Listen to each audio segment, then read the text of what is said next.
प्यारा ॿारो, बाजी गुलबानू जी तरफ़ां तव्हां सभिनी खे भलीकार। तव्हां ॿुधी रहिया आहियो दिलचस्प अखाणियूं। अचो त अॼु जी अखाणी ॿुधूं ऐं लुत्फ़ अंदोज़ थियूं।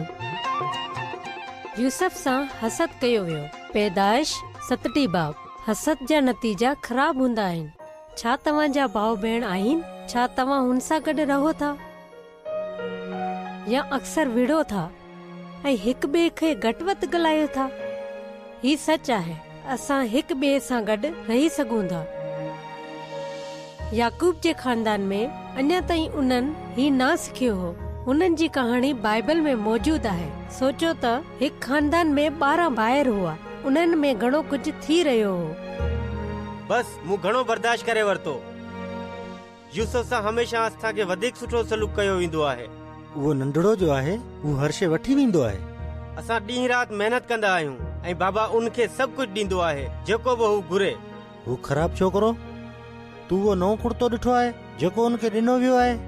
बाबा असां खां वधीक हुन सां वधीक प्यार कंदो आहे। हू बिल्कुलु सही न आहे। भाउ हसद सां भरियल हुआ। छा तव्हां खे कॾहिं ईअं ॻाल्हायो आहे जीअं उन्हनि ॻाल्हायो? असांजे दिलनि में मौजूद हसद जा नतीजा ख़राब थींदा आहिनि। ही बिल्कुलु जंगली बूटनि वांगुरु आहे जिन ते ख़राब मेवा ई थींदा आहिनि। हसद, नफ़रत, जेड़ा। मूंखे ख़बर आहे त मुंहिंजे लाइ सभ खां सुठो ही आहे त जल्दी सां यसू सां हुन जे बारे में ॻाल्हायो वञे ऐं पोइ हुन खे चयो वञे त मुंहिंजे दिल मां हसद खे कढी छॾे। यूसुफ जे भाइरनि इहो कमु न कयो जेका सभ खां सुठो हो, माफ़ी घुरणु। उन करे उन जो हसद वधीक वधंदो वियो। उन्हनि यूसुफ सां नफ़रत कई ऐं उनखे तमामु नीच सम्झियो। उन सां यूसुफ खे ॾुख थियो ऐं उन पंहिंजे खानदान में हुअण बावजूदि पाण खे धारियो महसूस कयो। ऐं उन खां बि वधीक इहो त हुन ते मज़ाक कयो वेंदो हो। पर उन कॾहिं बि उन्हनि जे हथां तंग थी उन्हनि खां बदिलो न वरितो। ख़ुदा हुन खे सभु ज़ुल्म बर्दाश्त करण जी हिम्मत ॾिनी हुई।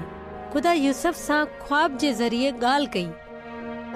अॻे सुबुह हुन पंहिंजे भाइरनि खे हुन जे बारे में ॿुधायो। मूं ॾिठो त असां कनक वढी रहिया हुआसीं ऐं गॾा गॾु करे रहिया हुआसीं।